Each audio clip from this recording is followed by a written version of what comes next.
rin masasabi kung kailan magkaka-health emergency sa bahay. Dapat laging handa. Ito ang ilang bagay na dapat laman sa inyong medical kit o cabinet. Una, sabon. Dahil mas mainam pa rin ang sabon at tubig na panlinis ng sugat. Pangalawa, ang compression wrap para kung may na-sprain sa pamilya. Aspirin ang pangatlo. Hindi lang ito para sa sakit ng ulo o hangover, makatutulong din itong maibsan ang malalang damage ng puso sakali makaranas ng paninikip ng dibdib. Alamin sa inyong doktor kung ikaw ay may peligro sa sakit sa puso. Bandages naman para pantakip sa sugat upang hindi ito maimpeksyon.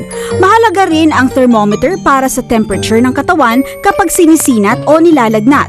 Mag-stock ng mild pain relievers tulad ng acetaminophen o ibuprofen para sa pananakit ng katawan o lagnat. Antibacterial ointment na ia-apply sa sugat pagkatapos mahugasan para iwas impeksyon. At antihistamine para makatulong sa ilang sintomas ng allergy.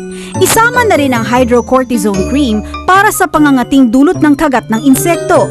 Last but not the least, ipaskil ang phone numbers ng inyong mga kapamilya at doktor.